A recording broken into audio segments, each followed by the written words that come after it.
I think that's one of the main reasons why gold went down with these baby boomers retiring and then needing those dollars more than they need those shares of the Mag 7. I wouldn't be worried about treasuries. Maybe in the short term, it impacts the rate here and there. That's really going to be predicated upon growth and inflation expectations. It's not deficits, unfortunately, although it's counterintuitive. It's really about growth and inflation. I don't know that growth and inflation would be directly impacted by what we're talking about. If anything, you get a bid for treasuries. If the demographic shift turns those passive inflows into passive outflows, then my point is that 90 trillion on the balance sheet, that ain't 90 trillion anymore. It's not. Because that's 90 trillion on paper. Those are unrealized gains. Just know that cycles are going to cycle. Whether it's the business cycle, whether it's the credit cycle, these things always play out the same way, right? Warren Buffett talked about it when he was talking about the tide going in and out. But then you get Blackstone. But then you get BlackRock. And then you get all these other funds, and you see that it just gets worse and worse and worse. Based on your best outlook for, again, let's say the rest of this year, are the trends going in the right way or the wrong way? I think the trends are going in the wrong way. And part of the reason is because I think we've had this shiny object called the Middle East for quite some time. And that's got everyone focused on short-term inflation because obviously we've seen the PCE go up, we've seen the CPI go up. So everyone's focused on now, Warsh comes out and he's talking hawkish and he's trying to be Paul Volcker and all these things. And so now you get the 2-year treasury, which kind of bakes in Fed funds a little bit. It's kind of a mix between market and Fed funds. You've got the 2-year treasury trading at like 4.15 with Fed funds at like 3.5. So what that means is the market has gone from expecting a Fed rate cut to likely expecting a Fed rate hike in the next, who knows, in the next couple quarters or something like that. Yeah, I think I think they thought the first hike was going to be in September. They moved it up from December to September. Yeah, and it's because of what you're seeing, that spike in oil really filtering through to a spike in the CPI. So then the market's expecting the Fed to look at that hawkishly because, they've got that balancing act between the unemployment rate and the CPI or the inflation. And you've got the unemployment rate that's pegged, 4.3, it's been for quite some time. Markets are suddenly pricing higher rates even as underlying economic cracks continue spreading beneath the surface. George Gammon notes that rising oil has shifted attention toward inflation, yet markets often misread temporary shocks as lasting policy changes. History shows these headline-driven pivots frequently distract investors from weakening credit conditions already underway. Savers who react only to inflation headlines risk missing the larger macro transition. Next, George Gammon reveals why the market's biggest blind spot isn't inflation. It's deteriorating credit confidence. And so to err, or you want to focus on the inflation and to the degree to which they can. So that's what the market is predicting. But I think that's just, we've got this shiny object, but now that shiny object isn't really there anymore. So we're going to go back over and focus on what we were focusing on prior to the Middle East. And what we were focusing on prior to the Middle East was private credit. Right. Which has been surprisingly out of the headlines for the past month or more. Right, because but it's been getting worse. It hasn't been getting better. So just because it hasn't really been out in the headlines, the trend is going the exact same direction. Even with BlackRock, they came out the other day and said that they've got another fund that they're halting redemptions on. And so I hear a lot of people say, oh, well, that's a nothing burger because private credit is only 3 trillion versus whatever the mortgage-backed security market was in '08 at 60 trillion. But that's not understanding how the system works, because the system, the monetary system, it really works on confidence. And it has to have dollars circulating globally, and that's based on risk and counterparty risk and perceived counterparty risk. So if you have an event where perceived counterparty risk increases tremendously, Yeah, it doesn't matter whether it's a $3 trillion asset or a $60 trillion asset. The net result is still the same, and that's the circulation of money and credit slows down. Private credit disappears from headlines precisely when its underlying risks become more dangerous. According to George Gammon, redemption restrictions matter less because of their size than because they undermine confidence throughout the financial system. Credit markets depend on trust, not headlines. And once counterparties hesitate, liquidity contracts much faster than investors expect. Wealth preservation begins by recognizing confidence failures before prices fully reflect them. Next, George Gammon exposes why a relatively small credit market can trigger consequences far beyond its dollar size. And that just exacerbates the problem we were just talking about with Japan. That Right. means fewer dollars going in. That means more pressure on the yen. That means more pressure on their economy. That's more downward pressure on that customer of the United States. Okay. So when you look at the rest of the year, it sounds like you see this trend of ex-US countries, particularly big net importers, continuing to struggle for the exchange reasons you were talking about. But even Yeah, here and if within they're the US, to your earlier point, I forgot to mention that, but if they do continue to struggle, then that means they're selling dollar assets. And that right, could be treasuries, that could be gold, that could be private credit, that could be, a commercial real estate fund. There was a lot of reach for yield, right, with a quote unquote carry trade. And because of that carry trade unwinding, or them having to bring back or sell those dollar assets in order to get those dollars they need for whatever reason they need it, then that puts downward pressure on those asset prices in the United States. okay. So when you're in the US and you're dealing with people starting to get much more concerned about counterparty risk, perhaps because the private credit issue is starting to really begin to scare people. Um, One of the last things you want to have happen at that point in time is asset prices start going down materially because it just makes them even more scared and they tighten the reins even more, and it kind of becomes this vicious cycle, correct? Yeah. So who's circulating the money and credit that's necessary for the economy, the oil in the car engine, if you will? Foreign selling pressure often begins long before headlines acknowledge a global funding squeeze. What George Gammon is highlighting is that overseas demand for dollars can force investors to liquidate quality assets simply to meet funding needs. That creates selling unrelated to fundamentals, increasing volatility across stocks, real estate, and even precious metals. Investors protecting wealth should distinguish forced liquidation from genuine value deterioration. Next, George Gammon reveals who ultimately controls credit creation and why that changes everything. That'd be the banking system. Maybe the banking system, So exactly. you got to just put yourself in their position, right? You have an inside look at what's really happening with private credit in that black box. So if you're one of these banksters, you know what you can tell reality from the marketing spin you Yep. see on CNBC from Larry Fink.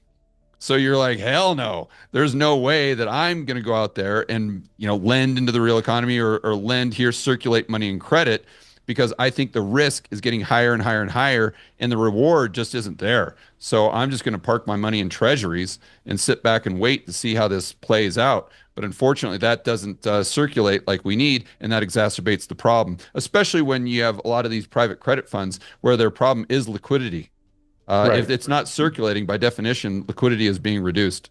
Right, right. And of course, as banks tighten lending standards, well, then all sorts of parties that depend on getting loans can't get them or get fewer of them, and therefore there's less economic growth and less ability for people to buy and afford assets, which starts to pull them down even further. And again, it Yep. becomes this sort of vicious cycle. And then you got to Um, get price discovery on those assets that are inside the black box yeah. So what because we're describing there, I mean, really what we're describing there is what happened in 2008. it's Um, all the same because it's a credit cycle. exactly. So do you expect sort of something of similar magnitude coming this time around? Banks reveal their true outlook through lending behavior, not optimistic television interviews.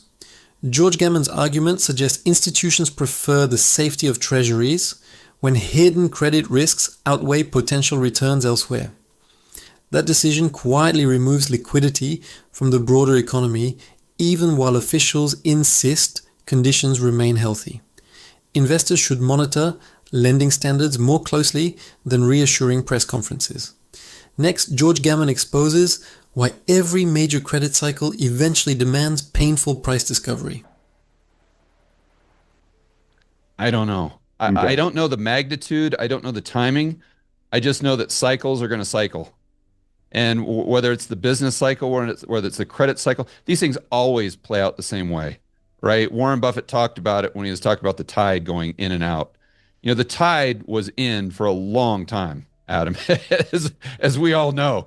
Oh The yeah. tide, there's an argument that the tide, has gone out a little, but it hasn't gone out to the degree to which it needs to in order for us to see who's swimming naked. And the longer the tide is in, the more and more and more people that are swimming naked because there's an incentive to do so because, what's the downside? There's It's no going to downside. Yeah. continue. Yeah, they're going to continue on forever. The problem with that is once the cycle starts going in reverse, and that's, in my view, what started back, 6 months ago. Blue Owl comes out, and then you get, and it's supposed to be a no big deal. We just sweep it under the rug. But then you get Blackstone. But then you get BlackRock. Yeah. And then you get all these other funds, and you see that it just gets worse and worse and worse. Now, we're not at the point where everything has completely seized up, but we may be getting closer to that point, and I would point to SpaceX. It seems like, I mean, for the viewers, it probably sounds like we're bouncing all over the place here, but it's No, actually there's a all thread. tied into the same topic, and that's the circulation of money and credit, in this case, dollars, right? Because when you look at SpaceX, it had, one of two major ways that it could go. The biggest financial risks usually look harmless until liquidity finally disappears. This is where George Gammon's thesis shifts from predicting dates to recognizing repeating credit patterns that history rarely breaks. Markets can ignore stress temporarily, but deteriorating liquidity eventually exposes leverage hidden beneath years of easy money. Protecting capital means respecting cycles before consensus finally acknowledges them. Next, George Gammon unravels why speculative assets often signal liquidity conditions before traditional economic indicators. Number one, it just, no pun intended, but it rockets higher and it just stays, up at the 220s, at the 230s, at the 250s, or it rockets higher and it starts coming back down to the point where it is today, maybe 150 or so, which is very near, if not below, the IPO price. And so then what this is telling you is that appetite for risk and the amount of capital that's out there to chase these speculative assets may be decreasing. And then you see that with Anthropic and OpenAI, calling time out on their IPO and saying, maybe we're going to hold off until 2027. Maybe we're going to hold off until later. That's an indication in and of itself that you're starting to see liquidity, if you want to use that term, really dry up. And if we're only in inning 5 or 6 of this credit cycle, which I think everything would point to, then you got to assume that that liquidity is going to decrease before it starts increasing again. Where do you think the odds are that we'll look back in years from now and say that SpaceX sort of top ticked the speculative era?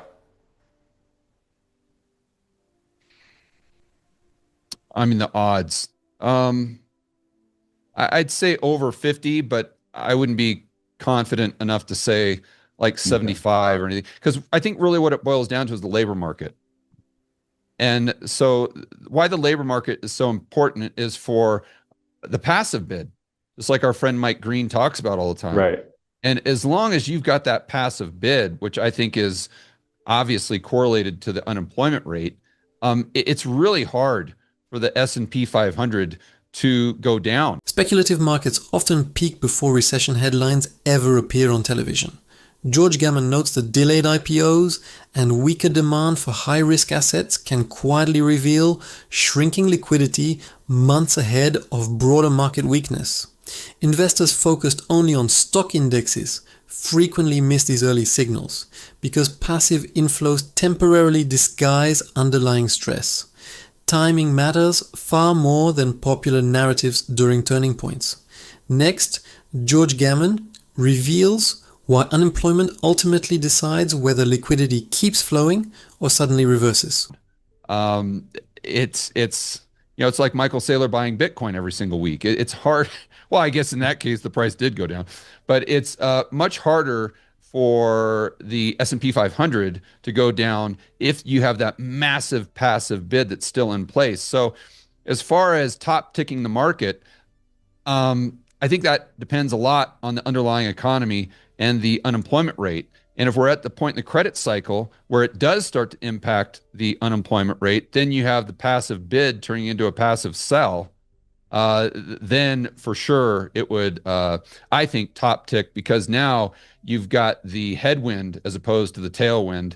And, look, it's been a tailwind passive for the last, 25 years? I was going to say 2 decades at least. Yeah. Yeah, so I don't know why it couldn't be a headwind for Well, 20 so, years, so especially when you look at demographics. okay. That's exactly the next question I was going to ask you. So, just this morning, I was looking at a stat that said that the baby boomer generation has 90 trillion in assets, or 90 trillion in net worth, right?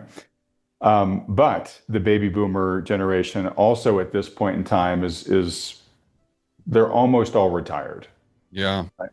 And so this was in context of the savings rate, right? So the personal savings rate's gone down and it's kind of plumbing pretty much like record lows at this point in time.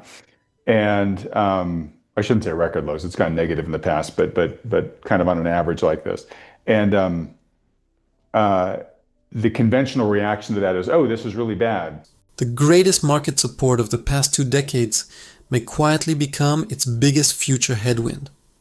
According to George Gammon, passive investing depends heavily on steady employment and demographic inflows that cannot expand forever. Once those automatic buyers become automatic sellers, valuations must rely on genuine demand instead of relentless contributions. That distinction matters enormously for long-term wealth preservation. Next, George Gammon exposes why demographics could overpower even aggressive monetary policy. Savings rate, personal savings rate's really low and it's continuing to go down. That must mean a lot of financial household distress. Well, not necessarily, because as these boomers retire, well, they're not earning anymore, so they're not saving, right? And now they're sitting on 90 trillion in net worth. They're going to be spending a lot of that, and that's actually going to be a stimulant to the economy. And it depends on how much they have to spend. That's the problem with the passive bid, because if the passive bid is no longer there, what's the bid? Right. Right. So here's my point, which is, and we can talk about the distribution of that 90 trillion, which is not even, right? There's a few very rich households, and the median boomer doesn't have all that much. I think like less than $250,000 in retirement savings, but they're not working anymore, so they're not putting money into the market anymore, right? So that their contribution to the bid, the passive bid, is now ending, and they're going to be spending, right? So they're going to be selling assets to do that. So that should be a very big demographic decelerant to the passive bid. It should be really increasingly weighing on it just from a demographic standpoint, no matter what happens in the economy. So, and I've talked to Mike about this, and he agrees. He said, I don't know exactly when we're going to cross the tipping point, but in his mind, I think the last time I talked to him, he's like, I don't think we're super far away from it at this point. A falling savings rate doesn't automatically signal consumer weakness, but demographics can quietly reshape market demand.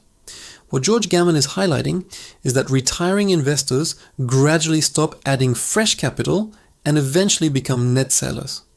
That structural shift matters far more than temporary quarterly data, because it changes who supports asset prices over time. Portfolio resilience becomes increasingly valuable during demographic transitions. Next, George Gammon reveals the hidden flaw behind trillion-dollar paper wealth. Yeah, and that's the point that I was trying to make, that if you have, let's just assume for a moment that the S&P 500 is where it is due to net inflows, due to passive, right? To your point, if the demographic shift turns those passive inflows into passive outflows, then my point is that 90 trillion on the balance sheet, that ain't 90 trillion anymore. It's not a huge budget of paper rises, because that's 90 trillion on paper. Yep. Those are unrealized gains. So if you have a stock that's trading at $100 a share and there's no bid until you get to 50, we'll take it to an extreme, right? Yep. Because all the actual discretionary money won't touch it at 90, they won't touch it at 80, they won't touch it at, SpaceX or something. They'll start buying at 50. So now all of a sudden your 90 trillion in purchasing power goes down to 45 trillion. Mm-hmm. And then you don't think they're going to rush to sell? I mean, if you're a baby boomer, you're 85 years old or whatever it is, and you just lost half your life Oh yeah, savings. you see your nest egg vaporizing. Yeah, sell more Oh, or just get me out of the rest. Yeah. that's right. Absolutely. And that just And sorry to interrupt, adds fuel but to the fire. just to add to this so you can react to it. So let's assume that scenario happens, right? The passive flows go negative. We start having big corrections here. What's the rest of the world going to do, right? So you take Japan, right? They're already in not a great position right now. Paper wealth survives only while willing buyers remain plentiful beneath current prices. George Gammon's argument suggests demographic selling could expose how much market value depends on continuous inflows instead of lasting fundamentals. Once liquidity retreats, unrealized gains can disappear far faster than retirement plans anticipate. Investors holding real assets should recognize the difference between quoted prices and durable purchasing power. Next, George Gammon exposes why foreign selling could amplify domestic market weakness. All right. But they've got a ton of US based assets, Yeah. right? Yeah. They're going to sell those too. So you're going to have two really big selling mechanisms there. Just the US based giant mindless robot going into the direction, but then you're going to have the rest of the world saying, well, I got to get my stuff out of there too. Yeah. I mean, it's interesting because you talked about demographics and the baby boomers, but Japan could be in the same boat as the baby boomer. Sure. Like, I mean, they're ahead of us, like right? they need that Demographically. money for more important purposes, like we Yeah. were talking about earlier. Yeah. And therefore they've got to sell. Like I said, I think that's one of the main reasons why gold went down. I don't know if it's at a bottom now or, who knows, we could talk about that. But yeah, I mean, S&P 500, obviously there's a lot of foreigners, a lot of huge pension funds that own, the AI, the Mag 7 or whatever they're calling it. And they could need those dollars a hell of a lot more than they need those shares in the Mag 7.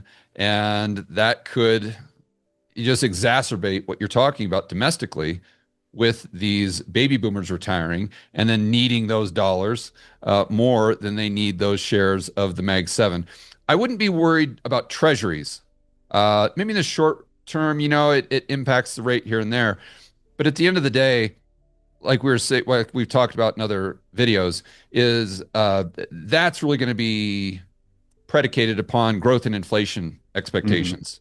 And it's not deficits, unfortunately. It's not although it's counterintuitive, it's really about growth and inflation. And so I don't know that growth and inflation would be directly impacted by what we're talking about. If anything, you get a bid for treasuries. Foreign investors rarely sell prize assets without powerful financial pressure forcing the decision.